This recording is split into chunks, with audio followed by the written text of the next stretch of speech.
I'm Dr. Shawn Tassone. Welcome to Confessions of a Male Gynecologist, a podcast dedicated to women's health and hormones, and pretty much everything else you were never listened to when you went to the doctor's office. I'm board certified in OBGYN and integrative medicine, and I have a PhD in mind-body medicine. I guess you could say I'm a little bit outside of the box. In this podcast, I'm going to get you the answers you probably asked 5 other doctors and were kind of blown off.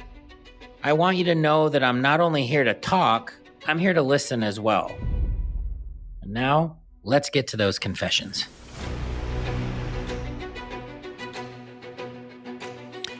Hey y'all, welcome back to another episode of Confessions of a Male Gynecologist. I have on today my special friend, Dr. Mariza Snyder, who's been on before.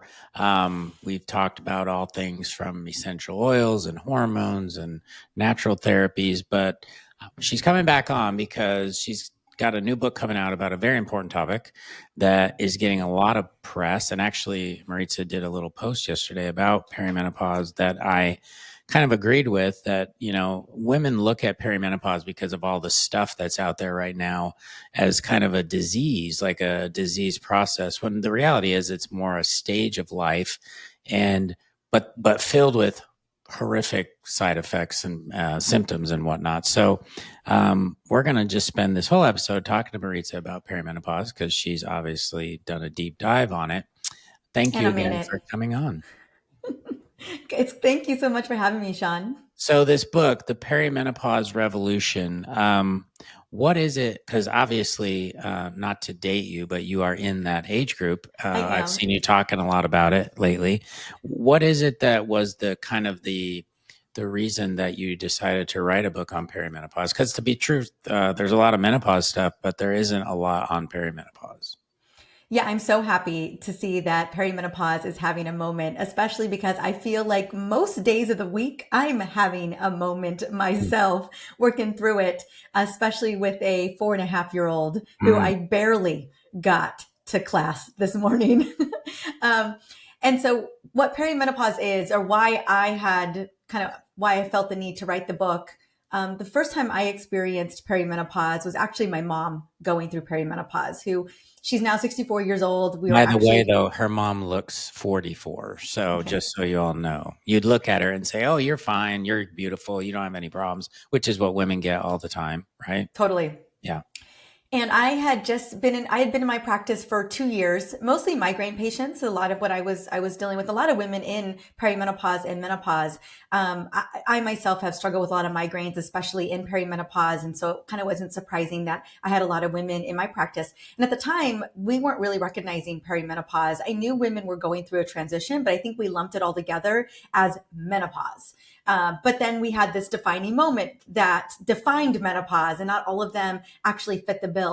But my mom was 48 at the time, and she had been going through perimenopause, but we just hadn't recognized it. We really didn't recognize it until, at least I felt back in the early 2000s, even 2010, we didn't really recognize it. And the CDC doesn't technically recognize it until a woman's like 47 years old. And I think that's distinctly late perimenopause. Like, we can distinctly know that women are in late perimenopause by them missing at least a period over the course of 60 days or more. So my mom was in that camp at this point. But I will tell you that she had been struggling with fatigue issues. She had been struggling with a lack of word recall, sleep, mood changes, all kinds of things that had been happening. But by the time she was 48, she was having crime scene periods. She was having more severe depression and anxiety. She was having really extreme bouts of rage. And I had watched her body composition changes. Like, I remember not recognizing my mom and her herself not recognizing herself, because this woman had always been, she'd been a single mom. She'd been stable. She'd been sharp. She'd been on top of it. She was just able to handle everything like a freight train until she was in this later stage of perimenopause. And despite the fact that she had such disruptive symptoms, there was no options for her except for an SSRI. That was it. Mm-hmm. At one point, she did go to one of her doctors. This was in her kind of early perimenopause. And she did get a doctor to prescribe oral micronized progesterone. But then that doctor went on sabbatical.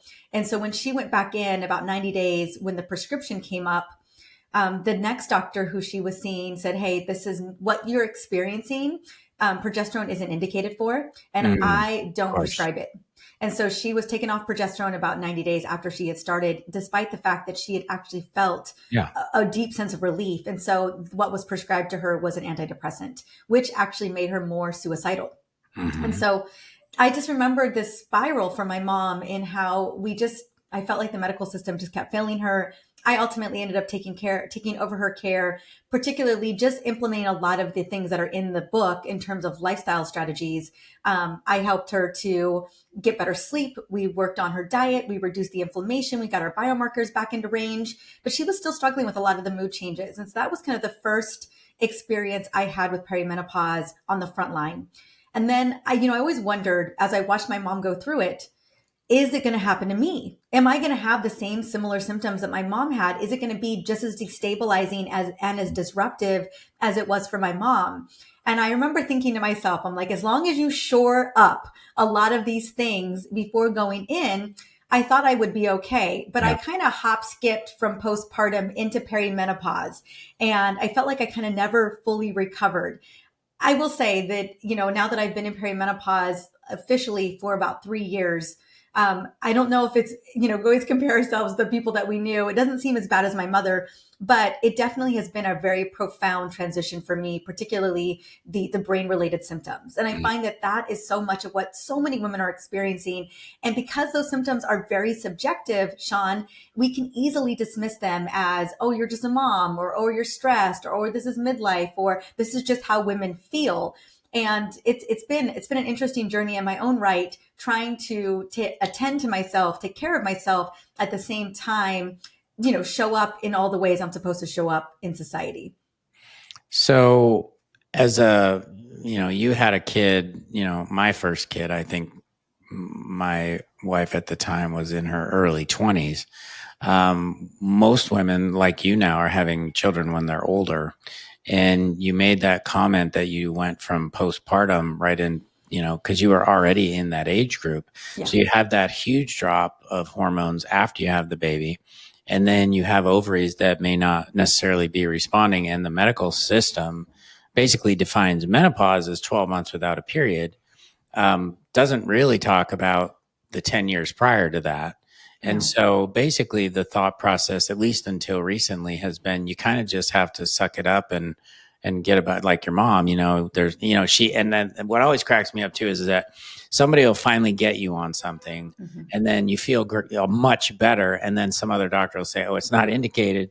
Even though you feel better, we're just going to take you off of it and put you on this other. It's like I don't really understand my colleagues in that aspect. Like, why would you take something off that they If a feel better patient on? was doing well on, yeah, Yeah. because I want to call it ego per se, but just based on your own personal knowledge or philosophy around what should be prescribed or what is actually indicated for somebody's symptoms. Yet there's a knowledge gap Yeah. where you're like, you don't even have the knowledge to make that decision. Well, that and I think the comment you made was that it's not indicated, but they put her on SSRIs because SSRIs are indicated, even though we know they don't really do much, but there's an indication for them. And so most doctors feel like they have to toe the party line with like Menopause Society or ACOG or whatever governing body they work under. And they're not even remotely willing to just step outside the box and like, hey, I've got this patient. I've never seen this before. Progesterone really helped her feel better. Maybe I should look into it. And then you find out, yeah, it does increase GABA receptors. It can help with sleep. It can help with anxiety, and just at least be open to the aspect that it could be helpful. And we're not talking about, not that I'm picking on anything, but these LifeWave patches that reflect the light back. I mean, it's not like you even have to make this quantum literally leap of knowledge. You're just looking at a medicine that's widely available. It's been around for 20 years. So we know it works. It's FDA approved. Why wouldn't you at least look at it?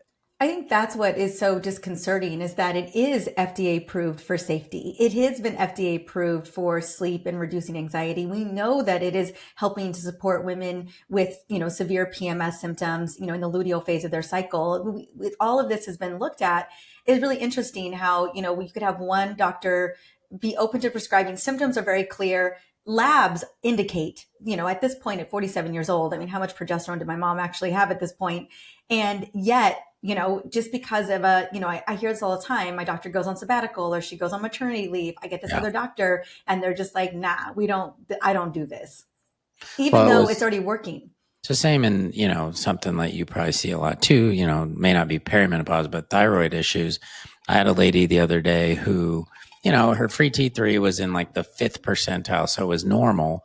I put her on liothyronine, got it up to the 50th percentile. She's still in the normal range. She felt great. She went back to her endocrinologist, said she didn't need it because she was normal before. They took her off it. She felt horrible again. And their idea was to just go with levothyroxine, which, as you know, if you don't convert to T3 anyways, giving you more isn't going to do anything. No, it's just going to stay as crude oil the whole time. Well, it is. It's like that. So I'm an MD and I had another MD just bash me because I'm not an endocrinologist. But for these other providers like yourself, naturopaths, people like that do this a lot, you get even kind of shit on more by the medical community because you're not an MD, which is even, got to be a little bit more ridiculous for you as a practitioner. But looking back at perimenopause, when you in your research and all the things you did for the book, what are you seeing as for women out there that might be struggling? I haven't even thought about it. What do you see as some of the major symptoms that women are reporting or come in with that are kind of getting brushed off? Yeah, I love this question. And if you're okay with it, Shawn, I'd love to kind of break it down from the earlier. Yeah. Well, I want to first reverse engineer menopause. So if natural menopause happens anywhere between the ages of 45 and 55 years old, we know that perimenopause is that transition that can be anywhere from 4 to 10 plus years. What women need to know is you don't just fall off the cliff most of the time. No, most of the time, no, absolutely. And it also doesn't just announce itself on a lab or just say, hey, I'm here. No, it's often very subtle. And it often in the beginning can be very cyclical because, often the hormone that we see decline, even as early as a woman in her 30s is going to be progesterone. Mm-hmm. And so what women will initially notice, again, easy to brush off. I would say it feels like an exacerbation of the daily pain points of everyday life. Mm-hmm. All of a sudden you have a little bit less stress tolerance. Maybe, a year ago, you could have 100 tabs open and you could handle those 100 tabs. And all of a sudden, it's requiring more effort from you. Workout recovery isn't the same. You're noticing that it's taking you longer to recover. You're burning out in workouts. Maybe some shifts in body composition changes, but again, nothing to necessarily indicate like, oh, is this perimenopause? You may notice more exacerbation of PMS symptoms. Instead of maybe 2 days, now it's 3 or 4 or 5 days. So a lot of the symptoms initially can be cyclical. The luteal phase of your cycle just feels like it ratcheted up a little bit more than it did before. And you also may notice mood changes. Those would be the things, irritability, just things like that. You're snapping at family members more than you used to. But often women will tell me they just feel like they're having to everything that they're trying harder to do. This is usually, I would say, mid to late 30s, even into early 40s. And then we go into really early perimenopause. And I would say that for my patients, women are coming to me, it's usually 42, 43 years old where, we always say, show me a sign, make it impossible for me to miss. And this is where women really begin to notice that they don't feel like themselves anymore. They're beginning to notice the cognitive changes. They don't have the same mental energy that they had. Their lack of word recall. I always kind of joke because I have so many friends that are in perimenopause with me. And oftentimes we're like, the thing over there. And, I always say that's perimenopause in the wild because we can't remember the words. We forget why we walked in the door or into the room.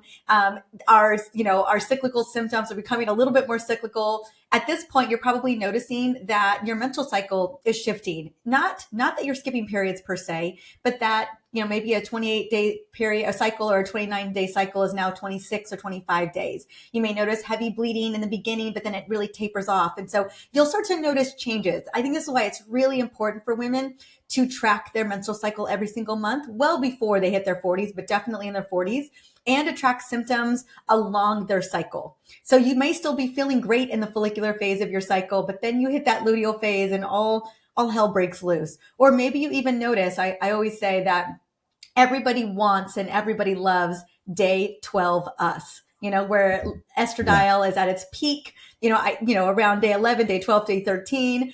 And I will say that women in early peri may start to notice that that estradiol peak just isn't peaking the way that it used to. And so I think it's really important to be tracking those cycles. And then how we define late perimenopause, as I mentioned earlier, it's kind of when we knew my mom was officially in perimenopause, was when you're skipping a period more than 60 days. So at this point, you're kind of, I would say, 1 to 4 years out from menopause, where things are becoming a little bit more erratic.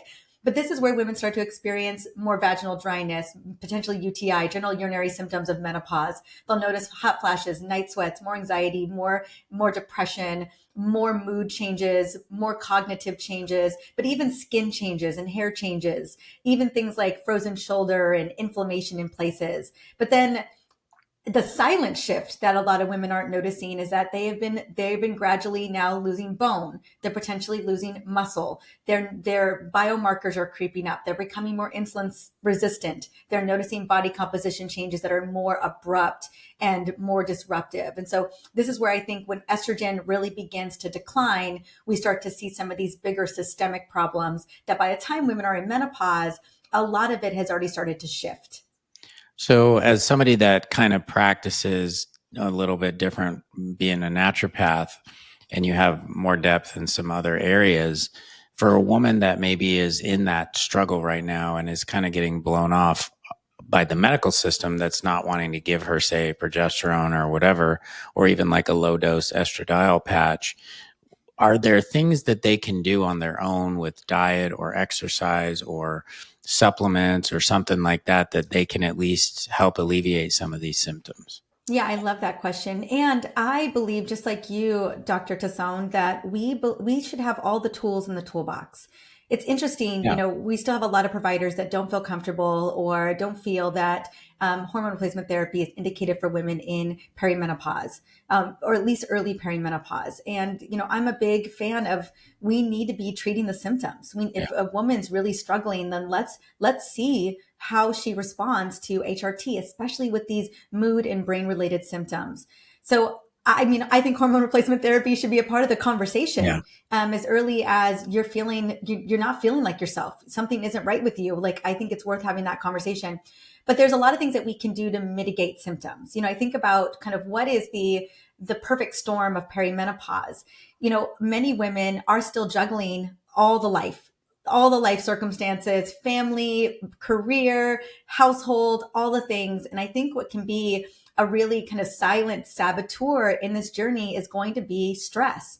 And so one of the things I always recommend to women is like have some really good, self-care, bookend your day with some really powerful strategies that are going to help you feel more like yourself. And so for me, I'm not going to lie, I got my son in the car, got Alex to get him out the door, and then I jumped over to you. All the while we're going to Disneyland today. Kingston's got an appointment on the back end of that. And so I'm like running the list in my head before I jump on this interview. And so one of the things that I did this morning is I got up an extra hour early, not only to just get ready for this conversation, but also to just attend, like just take care of myself. So what I always tell women is if you even have 20 minutes, 10 minutes, 10 extra minutes in the morning to just make your coffee, make your tea, go ground in nature, put your bare feet in grass, move a little bit, create a metabolically healthy morning where you're drinking your water, you got cinnamon in your coffee, you're having a protein and fiber rich breakfast, whatever you need to do to nourish you so that you show up as the best version of yourself that day and that you have a better day. Also, to set yourself up to get that deep, restful sleep. We were just in Mexico City. I was interviewing with Dr. Jolene on her podcast. Mhm. And one of the mornings I was there, I woke up at like 3 o'clock or 4 o'clock in the morning. And I was like, oh my gosh, is this perimenopause insomnia?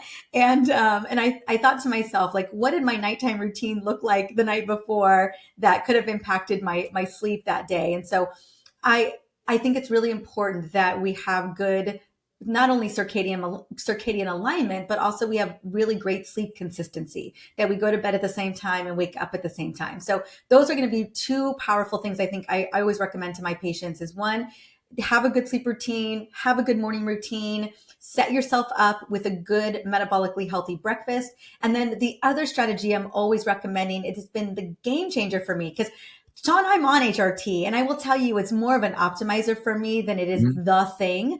Mhm. The thing that has helped me the most to regulate my stress, to balance my blood sugar, to help me feel really good in my body, to optimize my circadian rhythm is to move my body as much as possible throughout the day. And ideally, move my body outside in nature. So I do a lot of walking. I do a lot of exercise snacks. I just want to make sure that I am creating energy in my body. And the best way that I know how to do that is by actually moving my body. So those are some of the, I think, very actionable, simple, kind of democratic ways that we can support our bodies. If we're not able to have the conversation with our doctor about HRT, or we want to just be able to implement some things that we can do from the comfort of our own home, there's so much that we can do to feel good in our bodies, and what I call double dip. I think about all the longevity medicine out there, and the conversations that we're having. And a lot of Yeah. it can feel like we're majoring in the minors, whether it's cold plunging or it's sauna or it's, revamicin or whatever people are taking, NAD. And I always think about, I don't necessarily want to live long. I want to live a high quality life. And so what can we do in this transition, this window of opportunity that not only sets us up for success now, but is setting my 50, 60, 70, 80-year-old woman up for success in the future? And I think that movement, supporting your metabolic health, getting that deep quality sleep, I mean, these are the things that are pillars that, when we become very intentional about them today, can make a huge difference in how we feel tomorrow. Yeah. And it's really fascinating to me. Obviously, it's a huge, huge number of women that have menopause and perimenopause. Massive, massive Yeah, number. 75 million, give or Yeah. take, in the US. And so because of that, and because of the new interest, there's a lot of women now in that age group are getting barraged when they get on Instagram with that one gummy that's going to fix everything, or rapamycin, or all these other things. So they're buying all this stuff when the reality is they're not actually getting the foundation like you talked about, but they're falling prey to all this kind of marketing, if you will, because it's a lot of money with that many women, out there searching. And I'm in a Facebook group with physicians, and they're all bitching and moaning because these patients are going here and there and, everywhere. And I'm like, it's because we're not doing it. It's We're like, not doing the job. We're why not we're do you not think showing up. because they're desperate and they're up searching at 2 a.m. and nobody's helping them. So they're getting all these ads, because anytime you type something in your search bar, you're going to get all these ads. And I guess, what I'd like to know about your book is, how do you break it down? Like, what's the Yeah. layout of your book, and what are you offering women as far as, what are you, is I mean, I'm sure there's a section about what perimenopause is and all the Yeah. hormones, but how are you breaking it down for them? I love this question. So the first part of this book is understanding if you're in perimenopause. I don't know if that's the question you get a lot, Shawn, with your patients, but my patients want to know what the heck is going on with their Yeah. bodies. They're Yeah. like, is this my hormones? Is this perimenopause? And there are three things that we're looking at, right? Because it is a clinical diagnosis based on symptoms and cycle Right. changes and Yep. age. It's not a Like, single there's not test. one lab that you Yeah, can there's say, one. yep, you're in And perimenopause. mind you, labs can really be supportive, and, Sure. and they can help support kind of the journey that you're on as well. Yep. So I'm not saying that labs can't be helpful, but I do find that it's often those three things. So first, are we in perimenopause? Also recognizing the symptoms. So often there's a lot of brush off around the symptoms of perimenopause. It can be a yes and, right? You could be coming into perimenopause with insulin resistance or stress issues or a thyroid issue, and your other hormones begin to erratically tank, and it can be both, right? How many times have you seen a patient who's got thyroid issues that get exacerbated because she's also in perimenopause, or she's had a little bit of insulin resistance and now she's in perimenopause? These protective hormones begin to decline, and things kind of she all of a sudden starts to have a fasting glucose level of 90 something milligrams per deciliter. And so it can always be a yes and, especially if she's in that particular zone of vulnerability. We'll see other issues exacerbate or start to present. So I think that's important to connect the dots. So a big part of part one is connecting the dots between your symptoms and your future health outcomes. I want women to know that in this transition, as estrogen and progesterone and even testosterone and cortisol and melatonin, they're all shifting and many are declining, what does that mean for our body? What does that mean in terms of your metabolic health, your brain health, your bone health, your muscle health, your general urinary health? Like, what does that all look like so that we can be really knowledgeable about, oh, my body is shifting and changing. I'm paying more attention to it. And then I move into the more of the metabolic changes. So I do want to be thinking about body composition. I cannot tell you how many women, I think it's every woman I've ever met in their 40s is like, what is happening to my body? Like, I'm eating the same way, I'm exercising the same way, and yet my body is requiring a new level of support. And so looking at that, I'll watch women's blood pressure creep up over the course of their 40s. I'll watch their fasting insulin and their glucose creep up. And so I really do connect the dots between, as our hormones are declining, we do see metabolic shifts and cellular energy shifts happen. And then part two of this book, after we kind of connect the dots and you really begin to see the full picture, it's the pillars. And the first pillar I talk about is really, how do we get in front of our cellular energy? And that is by balancing our blood sugar. Mm-hmm. And it's a lot of strategies on how to do that, including understanding your blood sugar and what habits actually shift blood glucose variability. So I'm a big proponent of wearing a continuous glucose monitor at least once, just once. Like, I'm turning 46 tomorrow, and I'm going to slap one on today or tomorrow as well. I always wear one right around my birthday just to keep myself accountable. You know, I want to make sure that the things that I'm doing as I get older and as I move through perimenopause are still supporting me. Mm-hmm. So that's chapter 5. And then I move into circadian rhythm optimization, but really talking about the cornerstone of sleep. It's hard to get your butt up in the morning and go to the gym when you have only gotten 4 to 5 hours of sleep. And we know that if you're only clocking 5 to 6 hours of sleep, you're going to make it up in calories later on in the day. I think up to 22% of our calories will eat more if we're not getting enough adequate sleep. So I talk about circadian rhythm optimization and what that means with cortisol and melatonin. Then I go into, what does it mean to eat metabolically healthy foods? And there's a meal plan. I talk about movement. I talk about NEAT movement. I talk about exercise snacks and resistance training and what it looks like to move our body in a meaningful way so that we protect our bones, our muscle, and our metabolic health.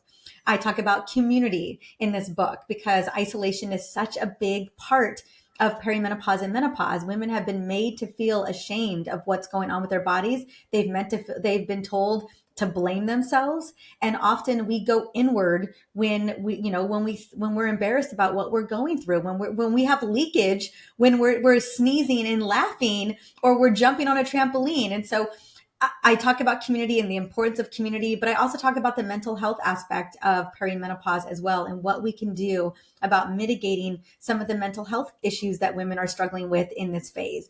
And then the last chapter in part 2 is going to be HRT. And it's really more of a introduction into HRT so that you can have a meaningful conversation with a practitioner about starting that journey or just seeing if it's the right fit for you.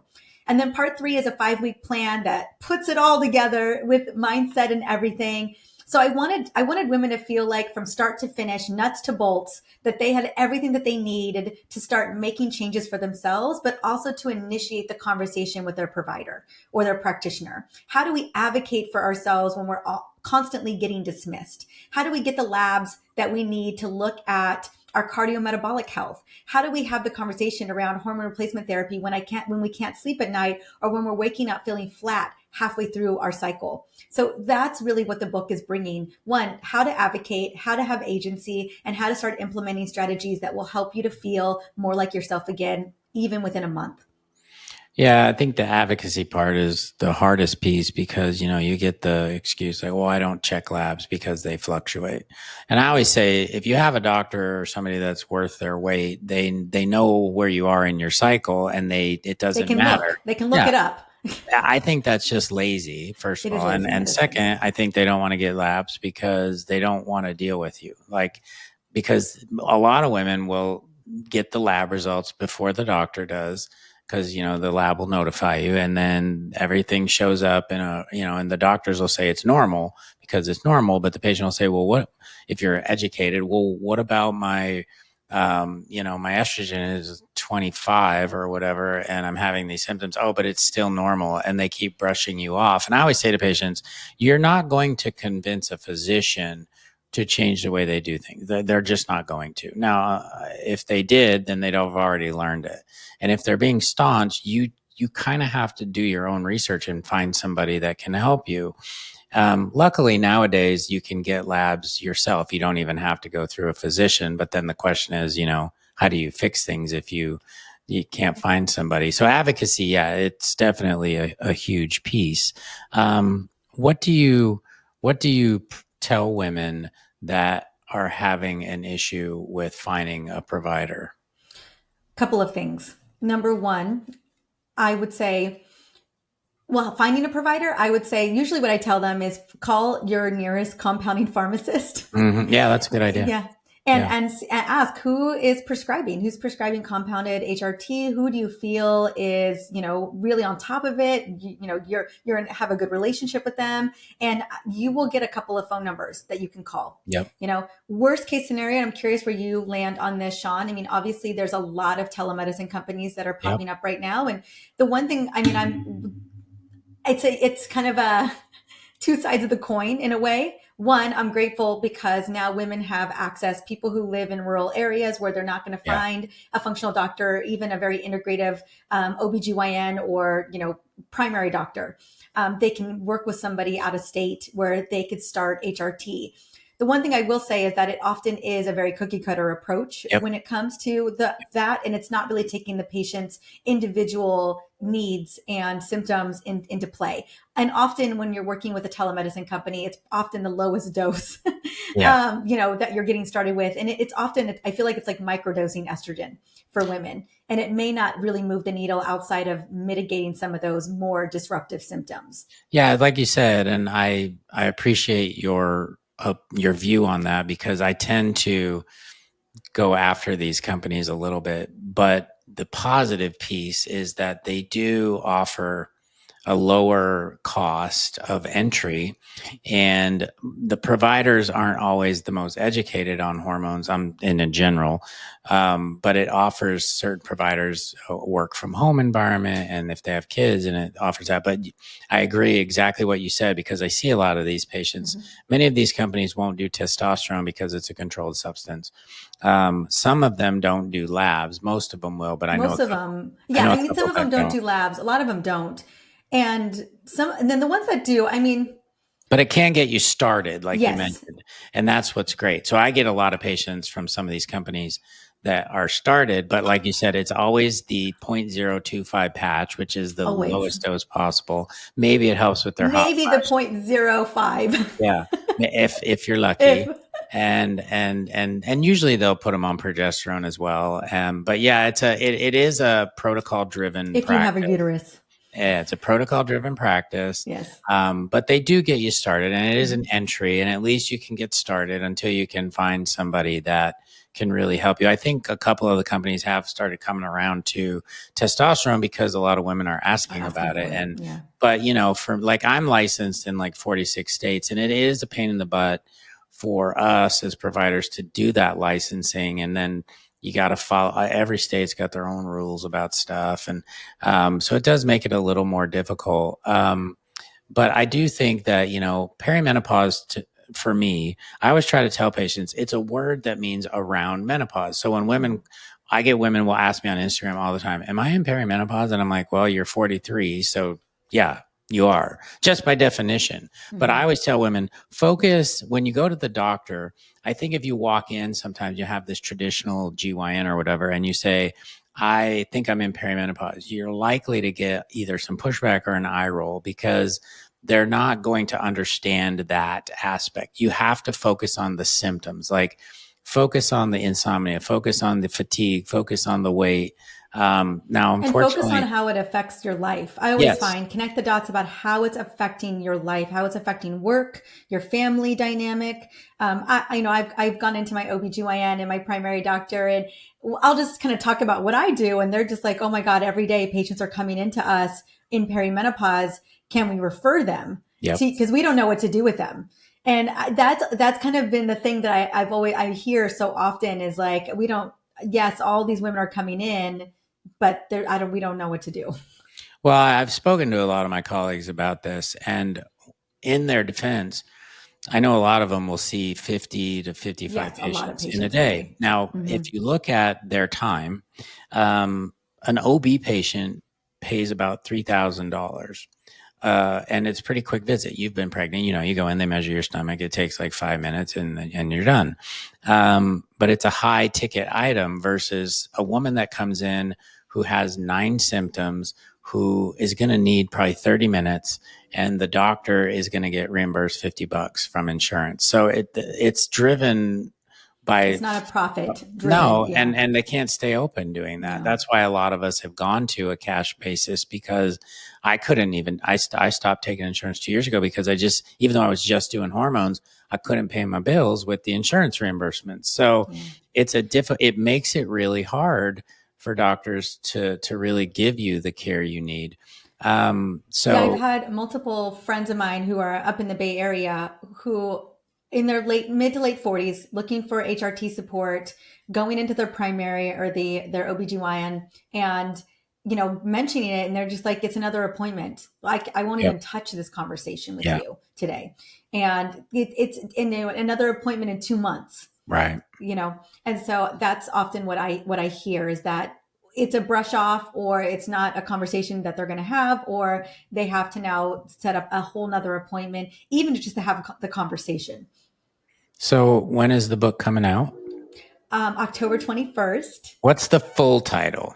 Yes, it's called The Perimenopause Revolution. And it's for sale on Amazon now, I'm assuming? So you can get it on Amazon. It's you can get it on Amazon, Barnes and Noble, anywhere books are sold. If you're like me and you're a mom and you're running around everywhere, I am a big Audible girl. So I actually recorded the book on Audible or on audio. I think there's other places you can get it on audio as well, but I just happen to be a very Audible kind of person. And there are bonuses. And so I don't know when this is going to go live, but for a lot of the interviews I've been doing, it's a pre-order. You're ordering it before it comes out. But the beautiful thing is I have so many incredible bonuses, including a 2.5-hour masterclass on perimenopause. I have workout videos, exercise snack videos, meal plans, recipes that didn't make it into the book because the book got way too big because of it. Symptom tracker, menstrual cycle tracker, lab ranges, labs to ask for. All of that's built into the toolkit. So you can get started immediately. So everything that you're actually wanting to implement, I built into the toolkit that you get within seconds after ordering the book and putting your information in. And so that's going to be drmariza.com /book. You can go and find all the bonuses there. Wow, that's quite a bit. Now, do you have to can you buy the book on Amazon and still go to this website? Oh, absolutely. Yeah. And if you are wanting just the first chapter, I can send this to Shawn as well. I have Hay House has given me the first chapter to give away so that you can get a sense of things. That first chapter, I think, is about 45 pages, and it goes through the symptoms. It goes through what perimenopause is. It really gives you an understanding of what the book is going to be about and kind of how to set the tone for what you are going to get in the rest of the book. So I can also give you the link for the free chapter as well, so you can kind of get a sense of what the book is going to bring you and what it's going to deliver. Where do women find you on the internet? Like, where are you? So they can find me on Instagram at Dr. Mariza, DrMariza. My website is drmariza.com, and you can find me on the Energized podcast that is fully devoted to women in this demographic, working through all the things in terms of advocacy, agency, and again navigating this profound transition. What are your this isn't your only book. What are your other books? So I have a lot. This is book number 9 for me. You have 2 biggies. 2 biggies. So the Essential Oils Hormone Solution and the Essential Oils Menopause Solution. And then this one, as I mentioned, this is really about perimenopause, but more importantly, the silent shifts that are happening in your body and what you can do about it. Do you have information? Is there information in this book on perimenopause and essential oils as well? No, not really. A couple things on sleep, but that's about it. Yeah, this is more metabolic slant and really understanding what's going on with your body and really some of the biggest lifestyle pillars that you can implement so that you are mitigating these symptoms, along with also advocating for all the tools in the toolbox. If you're like me, you're going to want all the things. Yeah. Well, and the other thing is, you don't have to sit down and read the entire book. You can get the help right away and start working. I always like, actionable things that you can do to really get started. And, everybody's online, got a quiz and blah, blah, blah. But you actually have more depth. It's not like you're just going to spit, yeah, you're in perimenopause. You're actually giving them a bunch of things that they can do while they're reading the book, which is fantastic. So, Yeah, I mean, well, I'm a woman who's in it, and yeah. I need all the tools in the toolbox every single day. What I am doing is helping me to feel more alive in my body, helping me to have energy and capacity so that I can show up as the mom and as the friend, as the partner that I want to be. And it's in the consistency. It's in the things that I do every day that help me to feel that way. And so, it's such a disservice to women when we don't really show up with the actual tools and the recommendations and the resources to move the needle for them. And so, as a woman who's in it, I totally get it. Some days are better than others, and I will tell you that the habits and the strategies that you're going to find in this book are the things that I'm doing every single day, so that I can function well enough to take care of my family and live my purpose. Well, the last time we spoke, I think it was for one of the online summits you were having, and I remember you were suffering with a lot of migraines, maybe even like last year or the year before. Did you find that in your own journey that was part of the perimenopause transition? Absolutely. And I'm still struggling with migraines today. Not as many as I was. And yeah, I mean, again, even on those days where I am in such debilitating pain, Mm-hmm. I know that the things that I'm doing, the sleep that I'm getting, the way that I'm eating to reduce inflammation, how I'm moving my body, the way that I'm taking care of myself, is helping to mitigate that. But also, whether I have migraines or not, I want a body that's thriving in the second half of my life. And that means I get to double down on the things that support my cellular energy. And I think each and every one of us deserves to know what those things are so that we are supporting our cellular energy. I come from a family of really severe cardiovascular disease. My Mm. sister had a stroke 2 years ago. My She had a goodness. heart attack last year, and she's younger than me. And so I think about, how, and she's not, my father has had a heart attack. My uncles have had bypasses. It's really my mom and I are the only ones that I know of that are, that are doing really well in terms of our cardiometabolic health. I was just looking at her labs a couple days ago. I was looking at her ApoB and her lipoprotein little a. We ran a full cardiovascular panel on her. Not that I didn't have to go out of network for her to get those, but Yeah. she just did another DEXA scan, and looking at all this information, I'm just like, look at us, mom, like we're Yeah. we're the Yeah. ones standing. And but it's based on all the things that you're going to find in this book. My mom, I'm so grateful. She's been one of my best patients over the last, gosh, 15 years, give or take. And as a result, this woman is training for another marathon in October. She's kicking butt and taking names. I'll tell you what. Well, the point being that you just made that's awesome is that you can be healthy and maximize and still have bad days. I mean, it's not like I always tell women, if I can get you 80% better, it's just a random number, but, Yeah, sure. I'll take 80, 80/20 any day of the right. week. But you don't have to be, we're trying to keep you from being miserable most of the time. And I think women have really been taught by society that they should suffer a little bit. It's like, you know, ever since Eve bit the apple, I think we've been punishing women. And it's really unfortunate. Like I asked my grandmother when she was like 80, what did you do for menopause? Because, she would, oh gosh, that would have been like when I was probably 12.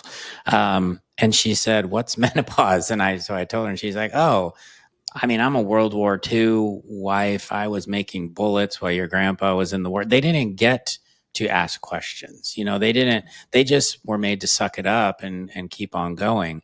And I think now women just have more, they luckily have more of a voice. It's still not where it should be. But Mhm. I think your book, the knowledge that you're bringing will really help a lot of women. So thank you so much for the book and thank you for coming on. Thank you for And I having wish you me. the best of luck. And when it Thank comes you. out, if you want to do a live or something, we can talk to all my followers. But Women Perimenopause Revolution, Amazon, you can go buy it. This will come out on the 18th of September. So if you're listening to this today, go get the book today and get over to Mariza's page. It is what again? drmariza.com/. drmariza.com/book. And I then kept it really and if simple. you buy the book, you're going to get all stuff All the goodies. You can start on Thursday, the September 18th.